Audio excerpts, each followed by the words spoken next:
Nguvu anazo, lakini ametenda kwa jeuri. Wewe ni mpointi za kuandika. Niko hivi. Uvivu ni kufanya sawa na unataka kufanya. Uvivu ni kufanya sawa na unataka kufanya. Mwanamke mvivu atakuwa ni mwanamke ukataliwa ndani ya ndoa. Roho ya uvivu inamtaka ukataliwa. Roho ya kukataliwa inavuta roho ya uvivu. Roho ya uvivu inavuta roho ya kukataliwa. Asifiwe Yesu. Amen. Sifundishi wanawake walio kwenye ndoa. Nafundisha mpaka mabinti hata kama una ndoa. Bidii kusababisha mtu kutawala. Uvivu kusababisha kutawaliwa. Yesu Kristo asifiwe. Roho ya bidii ndani ya mwanamke itasababisha mwanamke aishi kwa raha. Na roho ya uvivu ataiona ndoa ni raha. Unachonga kucha, mashine inakusaidia kufua, mashine inakusaidia kunyosha, mashine inakusaidia kupanga nguo kwenye kabati, mashine inakusaidia kuzitoa, mashine inakutandikia kitanda cha mumeo, mashine itakusaidia na vitu vingine. Kwa sababu ya roho ya uvivu. Biblia inasema Kitabu cha Mithali 31 mstari wa 15. Na ukianza mstari wa 13. Anasema utafuta sufu ya kitani, ufanya kazi yake ya mikono kwa moyo. Mtu anayetenda kazi yake kwa moyo, mwanamke anayetenda kazi yake kwa moyo, sio mwanamke mwenye uvivu. Mwanamke ni dhabiti. Sababu nani? Anasema anafanana na mikebu za biashara. Huleta chakula chake kutoka mbali. Tena huamka kabla haujaisha usiku. Tena huamka kabla haujaisha usiku. Wako watu nyumbani mwake chakula. Na wale kazi wake sehemu zao. Kwa nini nazungumza mwanamke na roho ya uvivu? Kwa sababu mwanamke, kama uko kwenye ndoa, umepewa kuyabeba maono. Mwanaume anafanya presentation za maono. Ni kitu kibaya mwanamke kuolewa na mwanaume ambaye hana maono. Yaani akienda ameenda, akirudi amerudi, akikaa amekaa, akisimama amesimama. Hana direction ya maisha. Utalia mwanamke. Na wanawake wengi wanalia, anasema mimi nataka niolewe na mwanaume yeyote. Unamjua yeyote? Maana yake hauko tayari kubeba yale mambo. Haujui kinapenda kutumikia kwenye hiyo familia. Asifiwe Yesu.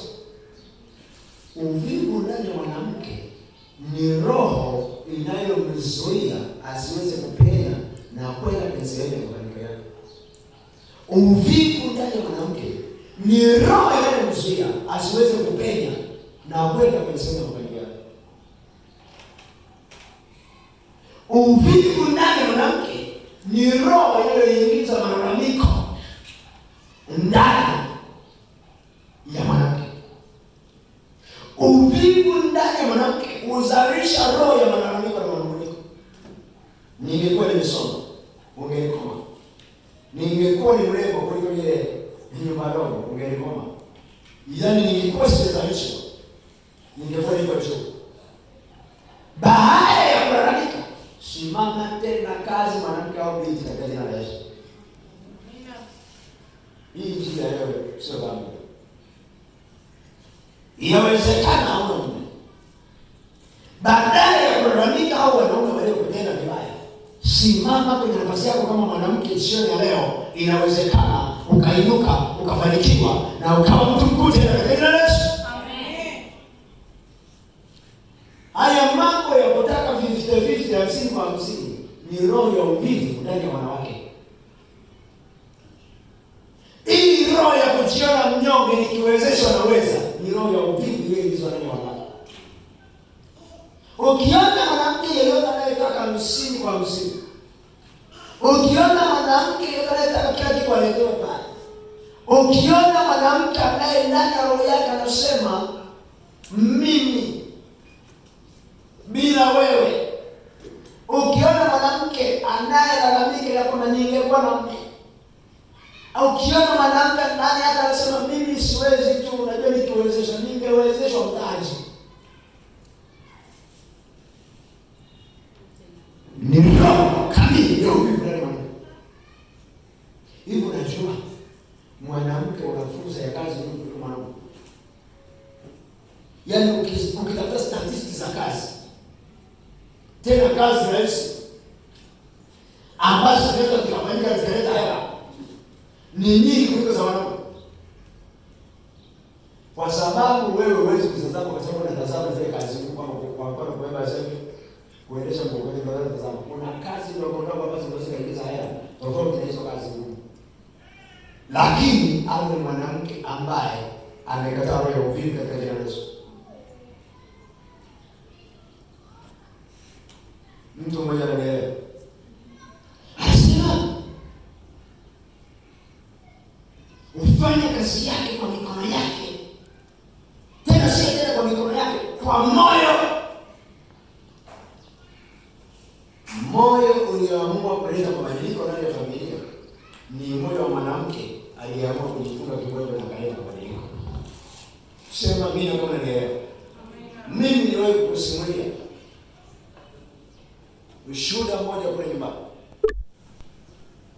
Lakini ifika mama akasimama hakutuacha kutelekeza. Ningekuwa wewe sasa, hiki kizazi cha 2025 je, ningekuuliza au na yake hii alitelekeza? Akasimama kwenye majukumu yake. Kusimama kwenye majukumu yake kama mwanamke kutaondoa roho ya uvivu. Hauwezi kumwambia mama kwamba wewe sisi wanaume hatupiki. Utamjua kama ni mama au ni mama wa kama. Atakuacha kitafika jioni. Nimaliza kula tu, akifika tu hivi. Siku tu naangalia utaona haraka hizi. Utajua kwamba hapa nitakuwa nipikia ugali tena hivi bila kusimamia. Kama ni ndizo na menya. Kama ni kama dawasha. Alikuachia maharage kupika, unataka ukae kwenye maharage mpaka maharage yaive vizuri. Akifanya hivi kidole maharage yanakuwa kama unga.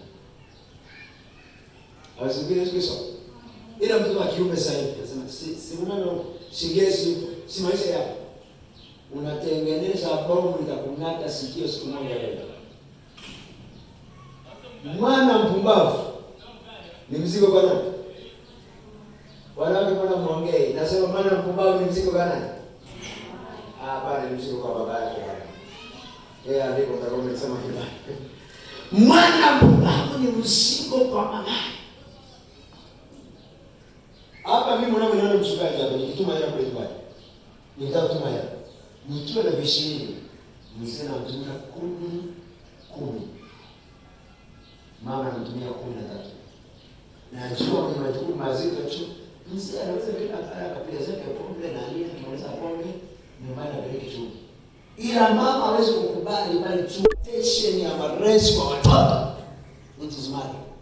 Kwa sababu mama anakaa na watoto muda mrefu. Sasa fikiri unawalea watoto wako kwa uvivu. Unawalea watoto wako kwa uzembe. Unawalea watoto wako kwa kuhurumia. Unawalea watoto wako kinyanyanyaji. Wewe mwanamke wewe kujalia kwenye ibada. Kabadilisha mfumo wa malezi. Na mimi leo natakiwa kuwa ukirudi nyumbani kutembea tu. Ila hiyo wale wewe kwenye malezi. Sio tu kesho amenishinda hapa mlima wa kwanza hakuna kushinda. Labda kutafuta mazao. Wachana hiyo. Naomba nikwambie hivi, roho ya uvivu ndani ya mwanamke hupandikisha mbegu mbaya kwa watoto wa kiume. Hupandikisha mbegu mbaya hata wa kike. Hupandikisha mbegu mbaya kwa uzao. Kwa hiyo moja ya tabia zote 75 za watoto wa kiume na wa kike. Sources it is mad. nitavutia mpaka mwenye tabia mbaya. Alafu tutakwambia mama yake. Hii ngoma hii. Asifiwe Yesu Kristo. Amen. Maana kusimama kwenye majukumu yako kama mama ni moja ya uvivu.